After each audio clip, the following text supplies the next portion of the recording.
highlights and the lowlights for you. You've found the show that helps you be smarter than your friends when it comes to sports. Let's start the show. You're tuned in to the hottest sports analysis of the week with your hosts Ron Dolbeck and Chris Roberts. And now, here's the first round.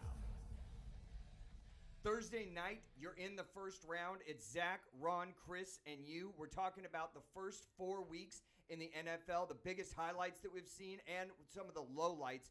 Chris, we actually have an NFL season.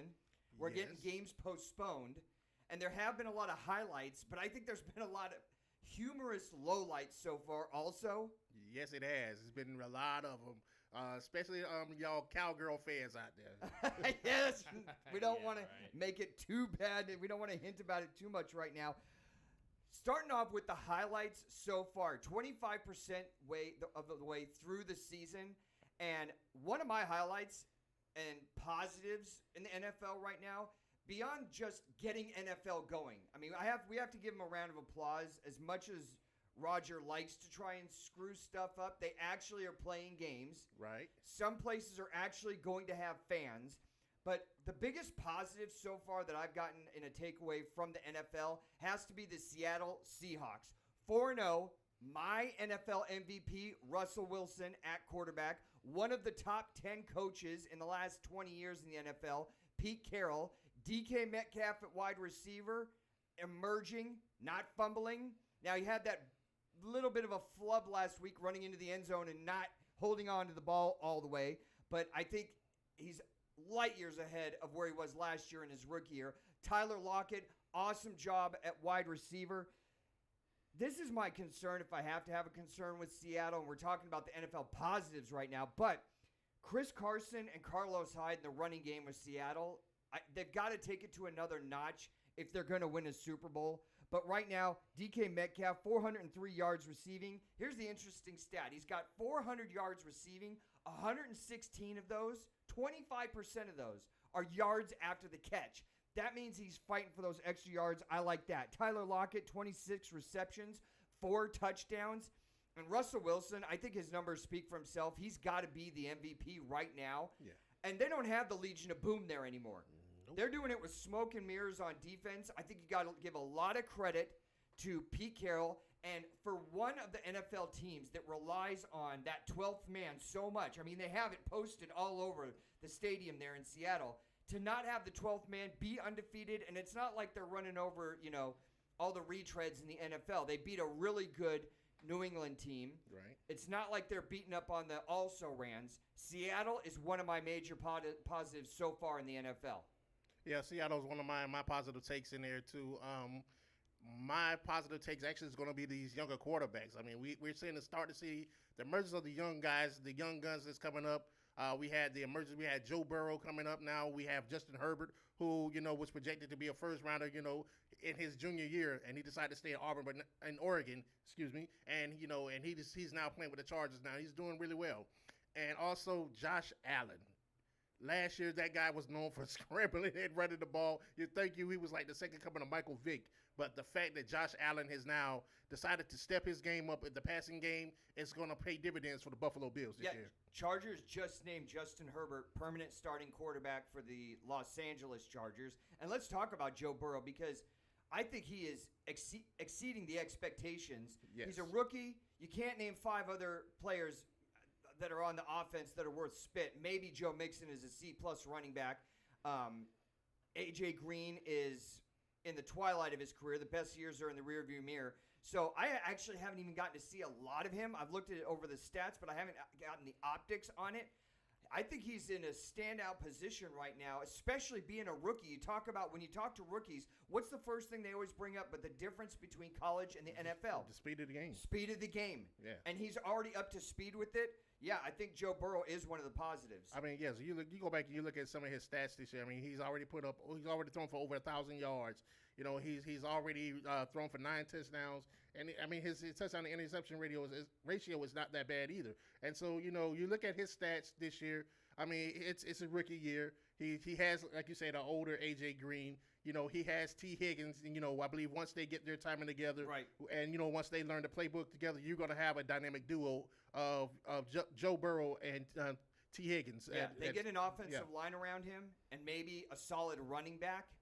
Yeah. They are going to be dangerous in 2 or 3 years. I can see, we talk about Philadelphia 76ers and the NBA trusting the process, but I can actually see the process here matriculating 2 or 3 years down the road. They're going to be dangerous. Another one of my big positives in the NFL this year has got to be the Green Bay Packers.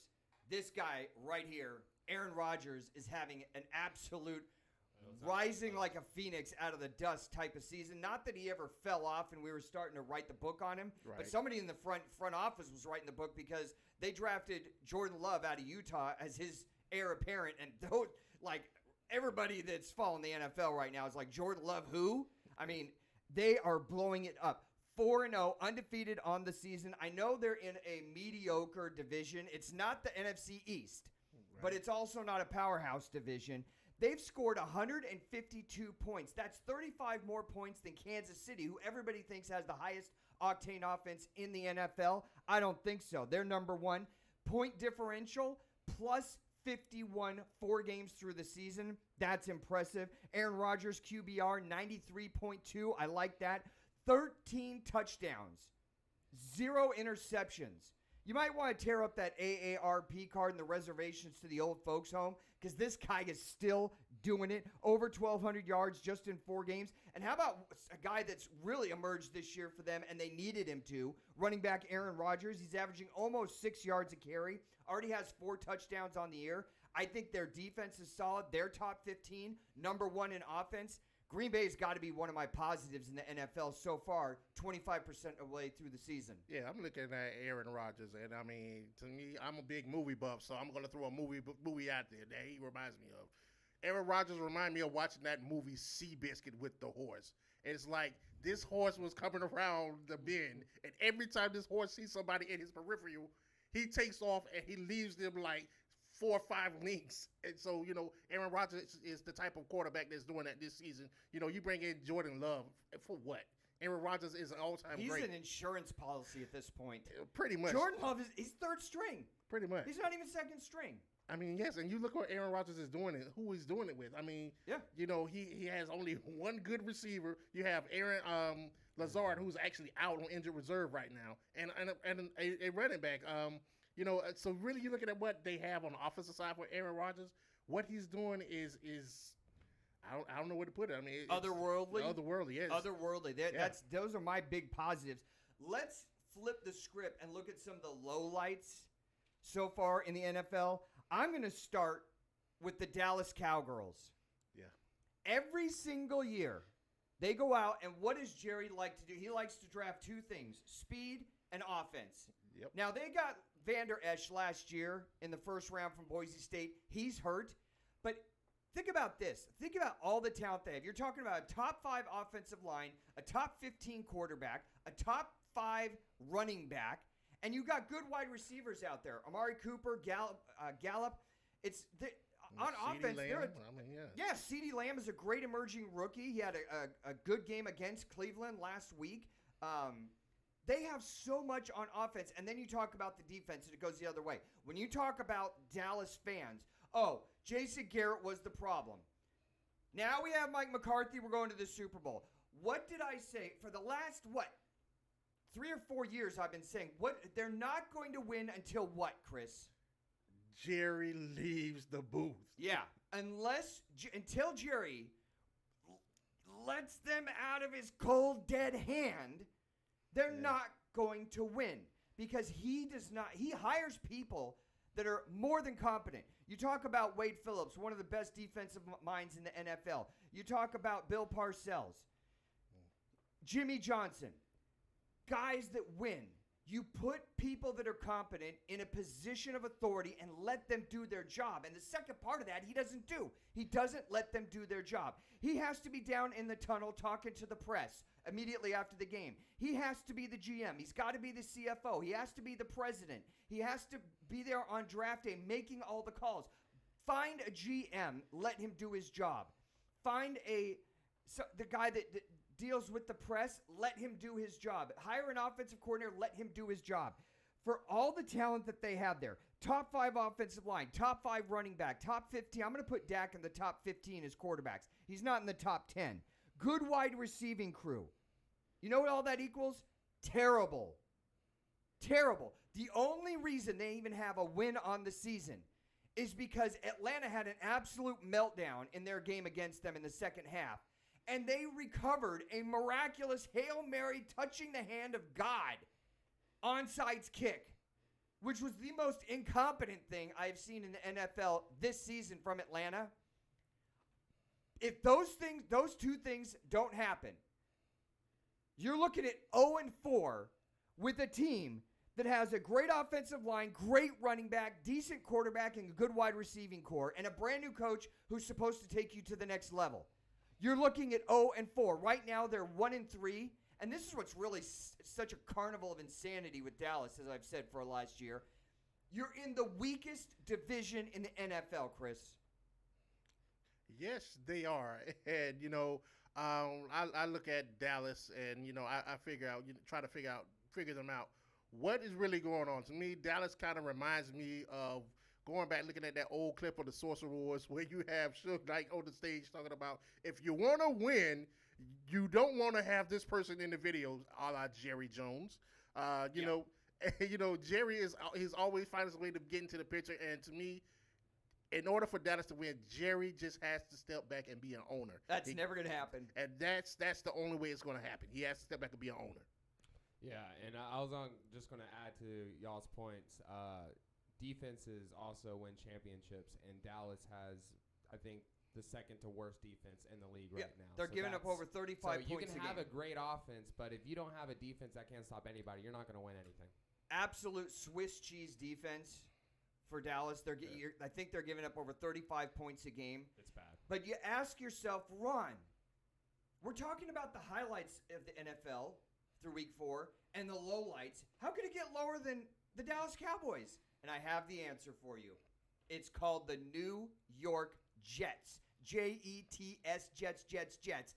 They are the worst thing going on in the NFL right now, and I'm placing all of the blame on one singular spot. Head coach Adam Gase is terrible. I think he's ruining their quarterback position right now with Sam Darnold. This is a young kid that has a lot of talent, positive outlook, leadership skills, strong arm, and they are ruining the best years of his life right now because of their incompetence. How he's still coaching.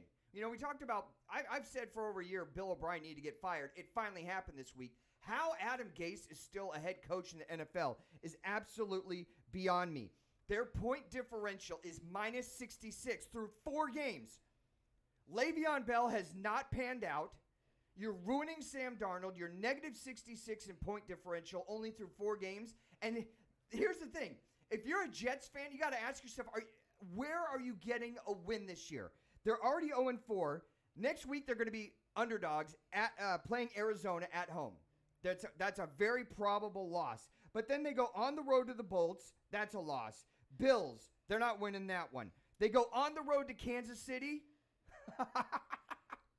New England, at Miami, the Raiders, Seattle, at the Rams, Browns on December 27th, and they finish up the season against New England.